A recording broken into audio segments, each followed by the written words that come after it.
Welcome back, lovely members of Beautiful Disasters.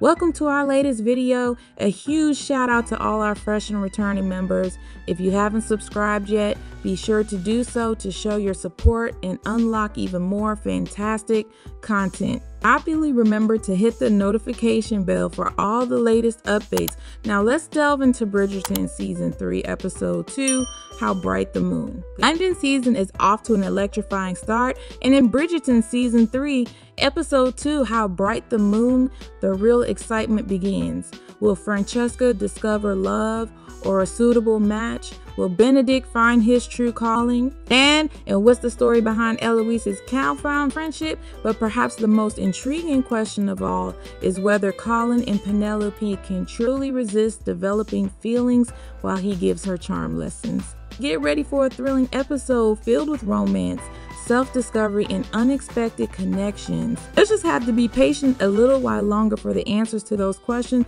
In the meantime, the episode kicks off with Queen Charlotte and Lady Danbury admiring a lavish display of diamond jewelry sent by eager, anxious mamas, hoping to have their daughters named the Diamond of the Season. It's quite puzzling why they believe the Queen of England would be swayed by a diamond necklace when she already possesses a vast collection of jewels. The Queen reassures Lady Danbury that she's not taking Lady Whistledown's remarks seriously, confidently stating that she's not afraid to select a diamond this year. She simply wants to see more from the girls, with Lady Danbury gently encouraging her. Charlotte concludes by asserting that whoever she selects would be the perfect match for the season, if only to prove a point to Lady Whistledown. What was frustrating in Season 2 becomes even more infuriating in Season 3. The talented actors like Rochevelle and Ando in the cast, it's only fair for the writers to find meaningful storylines for them. However, how many times must we witness their interference in the lives of young individuals searching for love in a world that doesn't necessarily support it? The only reason Anthony, Edwin, and managed Mary while Kate suffered on the sidelines is due to the immense pressure exerted by the Queen.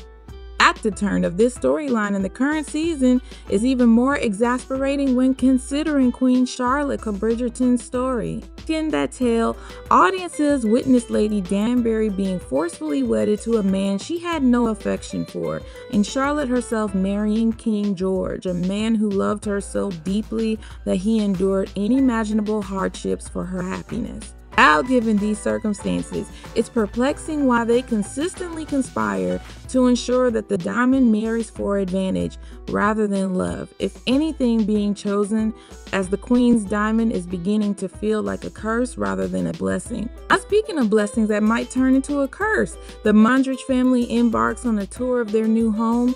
Will and Alice Mondridge, along with their children, are already feeling uncertain about their sudden change in social status. However, their unease reaches a whole new level when the housekeeper reveals that they are expected to have separate bedrooms.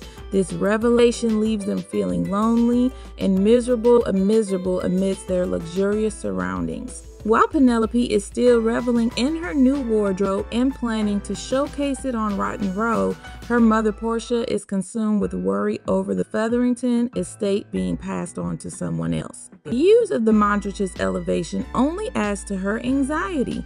Mrs. Varley tries to reassure her, mentioning that one of the girls will soon have a son, but Prudence and Philip will hardly inspire confidence in Portia. Meanwhile, Benedict, Colin, and Eloise are also taking a stroll on Rotten Row. Like the rest of us, Benedict is utterly perplexed by Eloise's sudden change in appearance and her newfound friendship with Cressida. She probably continues to wave her not like other girls banner. To her credit, Eloise doesn't have a clear answer for this and tries to divert the attention to Colin. However, Colin slips away and joins Penelope for a leisurely walk instead. After Penelope assures Colin that she still needs his help despite Lady Whistledown's revelations, he insists on seeing what she's working with and introduces her to a group of gentlemen. Unfortunately, both Penelope and Colin quickly realize that Penelope's flirtatious and charming nature only shines through when she's not intentionally trying girl same.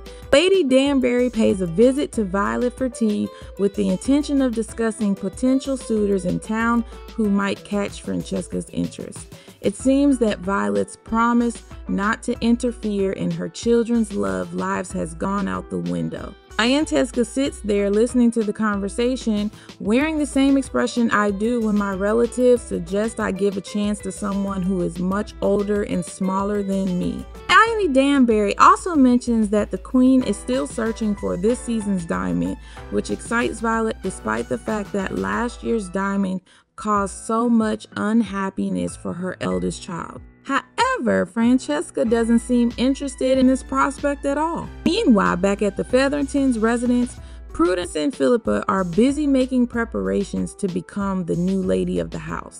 However, there is one important task they seem to be neglecting: the actual act of conceiving a child. When Portia tries to inquire about their progress, neither of them has a satisfactory answer. In response, Portia advises them to increase their intimate moments with their respective husbands. Eloise quickly excuses herself to search for some chocolate.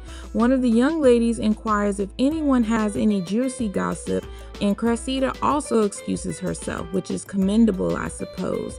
Although the following scene would have been more suspenseful if we hadn't witnessed her departure. Penelope engages in conversation with the young lord, and they bond over their shared enjoyment of Lady Whistledown's scandalous writings. He even asks if he can visit her the next day. Penelope is overjoyed, and Colin claims to be happy for her, though he sounds a tad bit jealous if you ask me.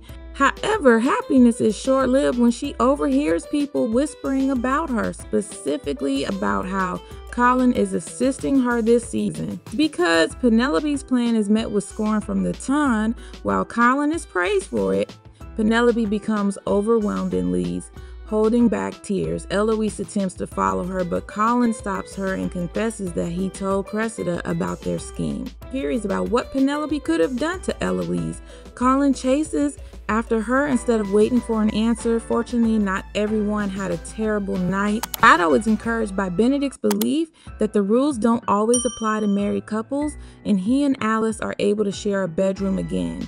Alice admits her nervousness about losing their newfound advantages, feeling undeserving of them. Chloe reminds her that the nobility didn't earn their privileges either, so they might as well enjoy it. It's refreshing to witness a stable and happy couple amidst all the drama, one that truly loves and communicates with each other. Penelope sits at home, diligently typing away on her latest Colin. She decides to take a bold approach and puts herself on blast for her involvement with Colin, hoping to make it appear less suspicious. Back this morning, Eloise confronts Cressida, accusing her of being cruel for spreading the secret that she had confided in her.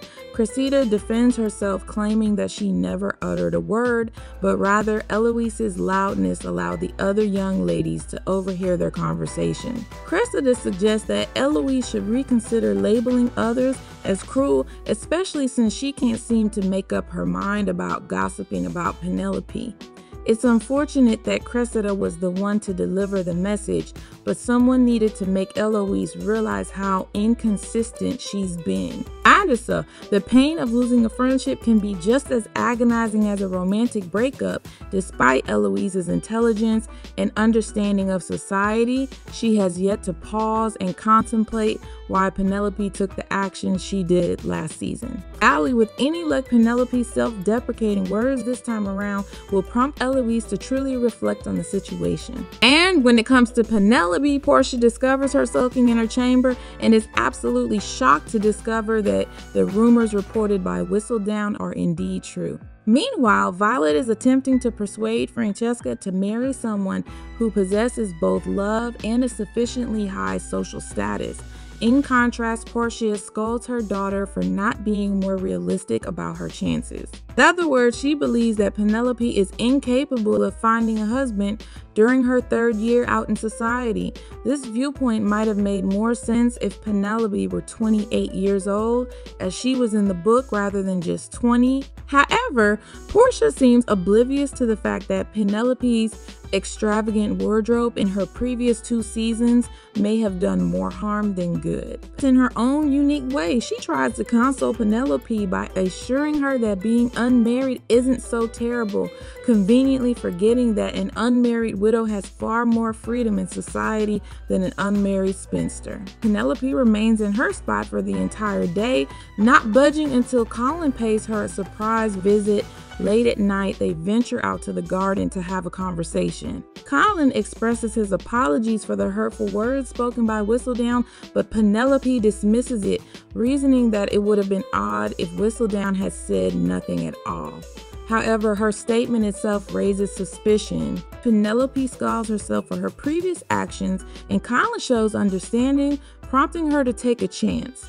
Aware that her chances of finding a suitable husband may have been ruined, Penelope boldly asks Colin to kiss her, as she quickly clarifies that it would be meaningless and she wouldn't hold him accountable, but admits that she simply desires to experience a kiss at least once. Colin obliges, and their brief kiss unexpectedly intensifies, leaving them both overwhelmed. Penelope composes herself swiftly, expresses her gratitude, and hurries back indoors, leaving Colin alone to contemplate his own moment, which is emphasized in real-time italics. I sense that Eloise is attempting to embody the role of a mean girl, but her subconscious keeps betraying her, causing her to suddenly want to do the right thing. It's frustrating to see her flip-flopping like this. Girl, pick a damn side and stick with it. Oh my goodness. Now let's discuss your thoughts on this episode. Until we meet again, take good care of yourself.